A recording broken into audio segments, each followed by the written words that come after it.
16 జూలైన ఆంధ్రప్రదేశ్ రాష్ట్ర క్యాబినెట్ సమావేశమైంది.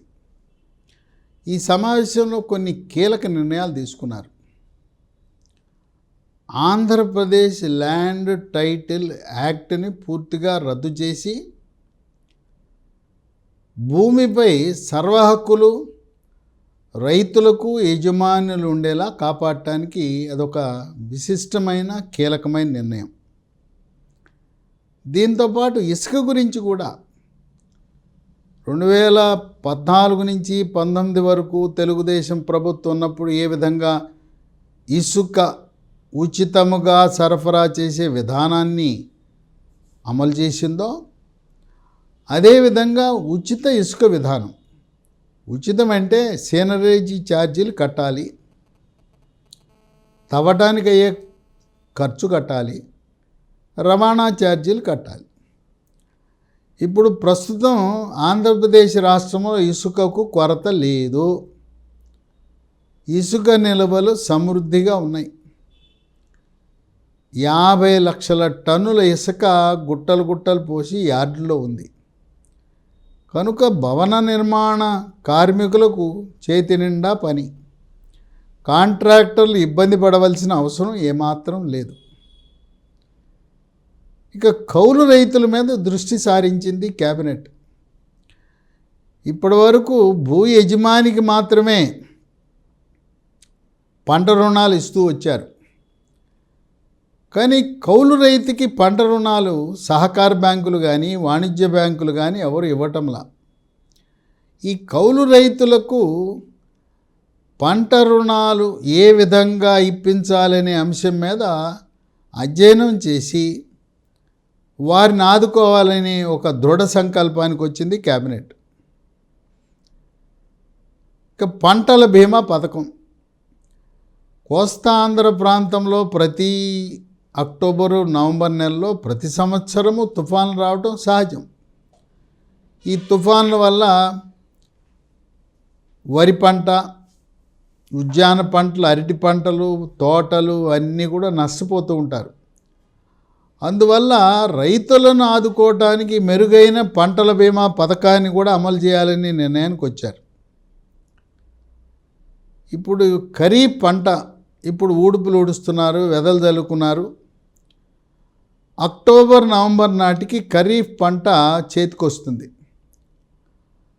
ఖరీఫ్ పంట వరి ధాన్యాన్ని ప్రతి గింజ కొనుగోలు చేయటానికి మార్క్ఫెడ్ని, ఆంధ్రప్రదేశ్ సివిల్ సప్లైస్ కార్పొరేషన్ని సమాయత్తం చేసి వారికి కావలసిన ఆర్థిక వనరులను కూడా సమకూర్చడానికి రాష్ట్ర ప్రభుత్వం ఆర్థిక హామీ ఉండి ముందుగానే ఒక ప్రణాళిక రచించుకుని ధాన్యము సేకరించిన వారం రోజుల్లోనే బ్యాంకు ఖాతాలో వాళ్ళ ఖాతాలో పడే విధంగా చర్యలు తీసుకోవటానికి ఒక ప్రణాళికని రచించడం జరిగింది.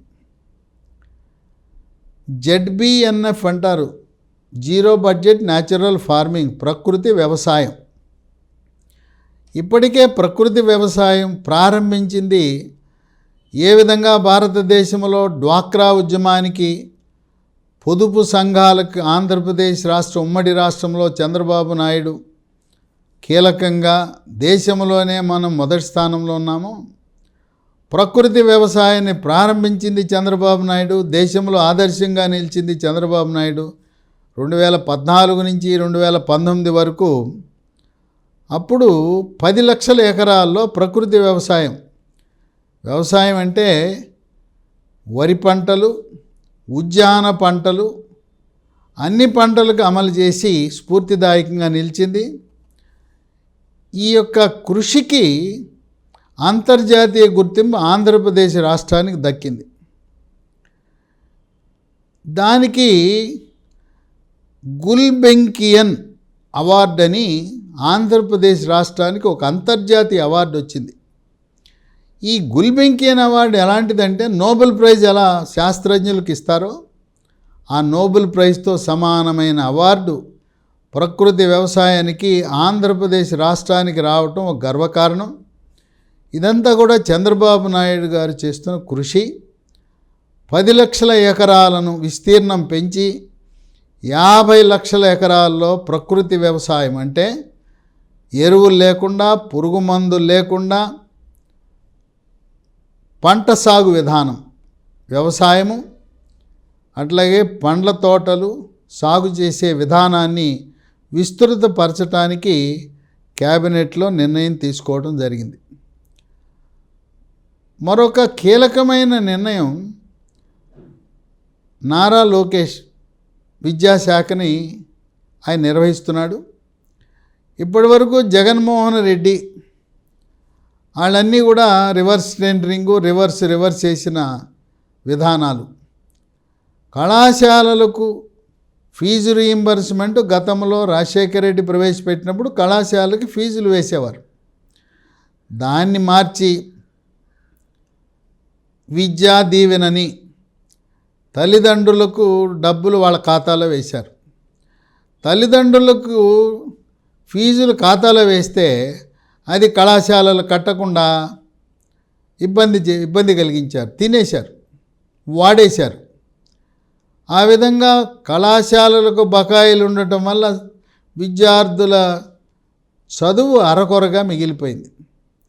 ఇంకోటి వసతి దీవెన. వసతి దీవెన అంటే అది హాస్టల్కి ఇవ్వాలి. హాస్టల్కి ఇవ్వకుండా అది కూడా మళ్ళీ తల్లిదండ్రులకి అకౌంట్లో, తల్లి అకౌంట్లోకి వేశారు. ఆ విధంగా నిధులు దుర్వినియోగమైనాయి. ఇప్పుడు నారా లోకేష్ ఆలోచన, ఈ వసతి దీవెన, విద్యా దీవెన ఈ డబ్బు తల్లి అకౌంట్లో కాకుండా కళాశాల అకౌంట్లోను, ఒకవేళ హాస్టల్లో ఉంటే హాస్టల్ అకౌంట్లో జమ చేయాలనే ఆలోచన ఉన్నది. ఇప్పటికీ జగన్మోహన్ రెడ్డి ప్రభుత్వం పెట్టిన బకాయిలు 3,500 కోట్లు ఉన్నాయి. పిల్లల్ని చదివించారు వివిధ కోర్సుల్లో, వాళ్ళకి బకాయిలు విద్యా సంస్థలకు, కాలేజీలకు, స్కూళ్లకు, వృత్తి విద్యా కళాశాలకు బకాయిలు 3,500 కోట్లు ఉన్నాయి. 3,500 కోట్లతో పాటు మళ్ళీ ఈ విద్యా సంవత్సరానికి ఖర్చు పెట్టవలసిన అవసరం ఉంది. ఫీజు రీయింబర్స్మెంట్ అనేది కళాశాలను బాధ్యులుగా చేసి కళాశాలకే ప్రభుత్వం నుంచి నేరుగా అకౌంట్లో వెయ్యాలని, అదేవిధంగా హాస్టల్లో ఉండేవారికి హాస్టల్లో జమ చేయాలనే నిర్ణయం చాలా బాగుంటుందని మేధావులు, విద్యాధికులు, నిష్ణాతులు భావిస్తున్నారు.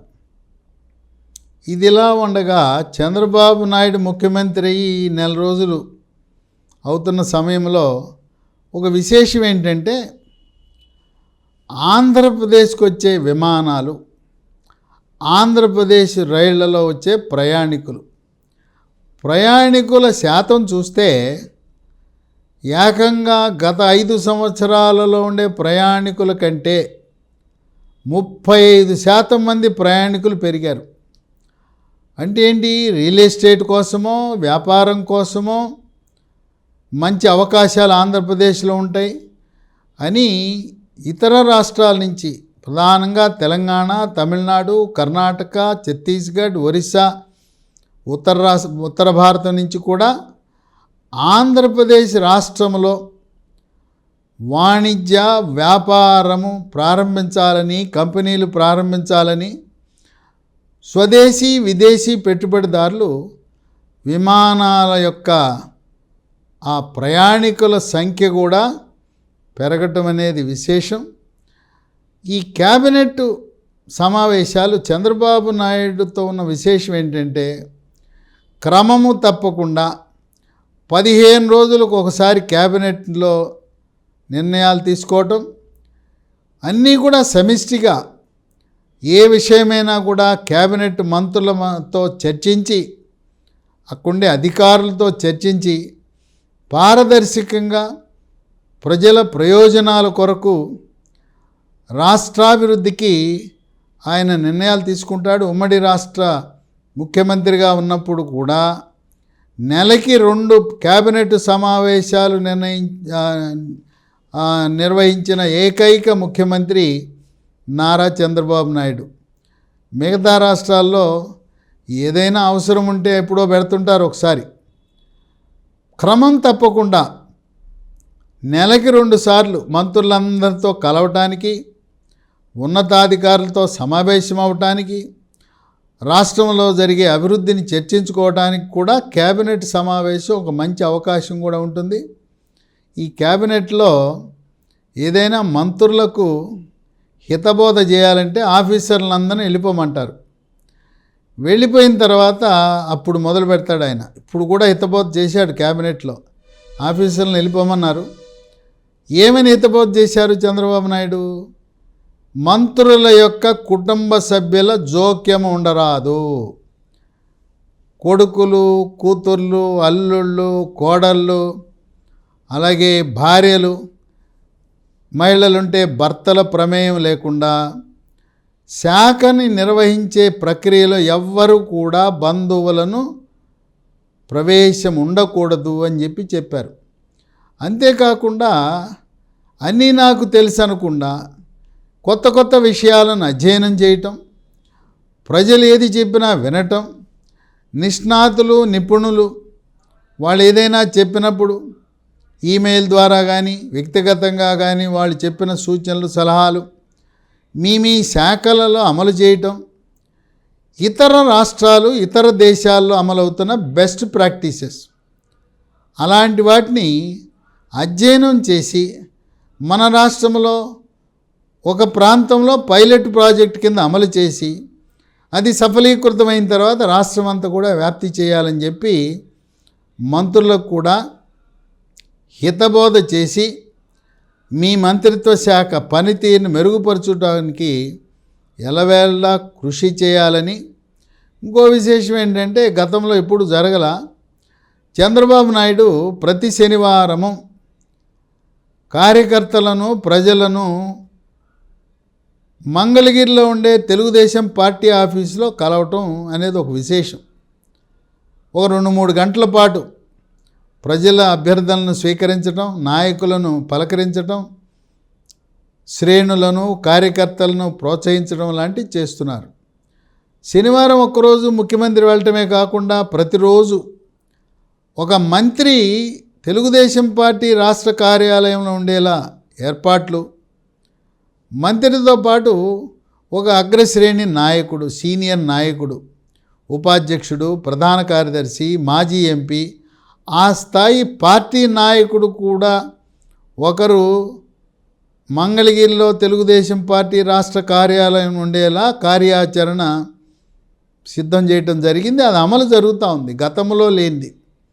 2014-2019 మధ్యలో ప్రభుత్వానికి, పార్టీకి, శ్రేణులకు, కార్యకర్తలకు మధ్యలో కొంత దూరం పెరిగిందని విమర్శలున్న నేపథ్యంలో ప్రభుత్వం ఎంత ముఖ్యమో పార్టీ కూడా అంత ముఖ్యం. ప్రభుత్వం ఒక్కన్నైతే పార్టీ మరొక్కన్నని, పార్టీ కోసము, ప్రభుత్వం కోసం ఎన్ని గంటలు సమయం కేటాయిస్తున్నారో పార్టీ యొక్క వృద్ధి కోసం ఎన్డీఏ కూటమి కలిసికట్టుగా ముందుకు సాగటానికి ప్రణాళికలు రచించటం అనేది విశేషం. గతంలో 3 సార్లు ముఖ్యమంత్రిగా పనిచేసి ఆయన ఇప్పుడు 4వసారి విభిన్నమైన శైలిలో చంద్రబాబు నాయుడు పనిచేస్తున్నారని చెప్పి చూసిన వాళ్ళు ముక్కున వేలేసుకుంటున్నారు. ఆయనలో ఎంత మార్పు వచ్చిందా? ఈ మార్పుకు గల కారణం బహుశా చెయ్యని తప్పుకి చంద్రబాబు నాయుడిని 53 రోజుల పాటు జైల్లో జగన్మోహన్ రెడ్డి పెట్టాడు. మళ్ళీ అటువంటి దుస్థితి రాష్ట్రానికి రాకుండా ఉండాలంటే ప్రభుత్వము అభివృద్ధి సంక్షేమంతో పాటు పార్టీ కార్యకర్తల్ని, శ్రేణులను, నాయకులను ఎమ్మెల్యేలుగా గెలవటానికి ఇతోధికంగా కృషి చేసిన నియోజకవర్గంలో ఉండే ప్రతి ఒక్కరిని ఆదరించవలసిన అవసరాన్ని చంద్రబాబు నాయుడు గుర్తించడం అనేది ఒక విశేషము.